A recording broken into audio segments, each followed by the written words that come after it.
മനോഹരമായൊരു വചനം ഈ പ്രഭാതത്തിൽ കേൾക്കാം. റോമാ ലേഖനം 15-ാം അധ്യായം 1-2 വാക്യങ്ങൾ. ബലമുള്ളവരായ നാം ദുർബലരുടെ പോരായ്മകൾ സഹിക്കുകയാണ് വേണ്ടത്, നമ്മെ തന്നെ പ്രീതിപ്പെടുത്തുകയല്ല. നാം ഓരോരുത്തരും അയൽക്കാരൻ്റെ നന്മയെ ഉദ്ദേശിച്ച് അവൻ്റെ ഉത്കർഷത്തിനായി അവനെ പ്രീതിപ്പെടുത്തണം. മനോഹരമായൊരു വചനമാണ്. ബലമുള്ളവരായ നാം ദുർബലരുടെ പോരായ്മകൾ സഹിക്കുകയാണ് വേണ്ടത്, നമ്മെ തന്നെ പ്രീതിപ്പെടുത്തുകയല്ല.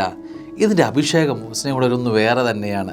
ബലമുണ്ട് എന്ന് പറയുന്ന നാം ദുർബലരുടെ പോരായ്മകൾ സഹിക്കുക. സ്നേഹമുള്ളവരെ, മറ്റുള്ളവർ നമുക്ക് തരുന്ന വേദനകളെ സഹിക്കാൻ കഴിയുന്നു എന്നത് ജീവിതത്തിൻ്റെ ഒരു ബലം തന്നെയാണ്. അതിനെ സഹിഷ്ണുതയോടെ സ്വീകരിക്കാൻ കഴിയുന്നു. മറ്റുള്ളവർ ഇന്ന് പ്രഭാതത്തിൽ എന്നെ ഒരു കാരണവുമില്ലാതെ ഒരാൾ മോശം വാക്ക് പറയുന്നു. സ്നേഹമുള്ളവരെ, അതിനെ സമചിത്തതയോടെ അതിനെ സ്വീകരിക്കുമ്പോൾ, അതിനെ പക്വതയോടെ നമ്മൾ സ്വീകരിക്കുമ്പോൾ നമ്മളിൽ എന്താ സംഭവിക്കുന്നത്? നമ്മൾ യഥാർത്ഥത്തിൽ ബലമുള്ളവരായി മാറുകയാണ്.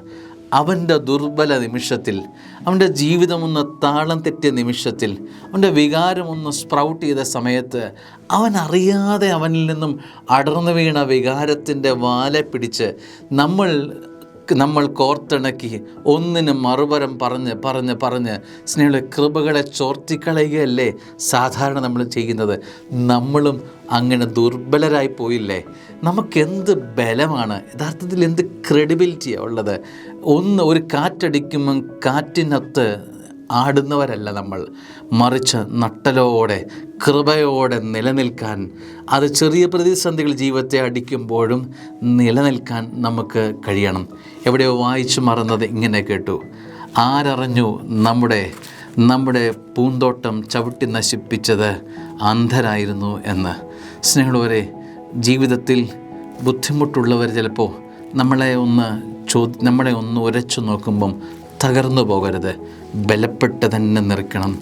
അത് നമ്മളെ ദൈവത്തിനു മുമ്പിൽ ഉന്നതന്മാരും നമ്മുടെ ദൈവത്തിനു മുമ്പിൽ ശ്രേയസ്സുള്ളവരും ശ്രേഷ്ഠരുമാക്കി മാറ്റും. ദൈവം അനുഗ്രഹിക്കട്ടെ. ആമേൻ.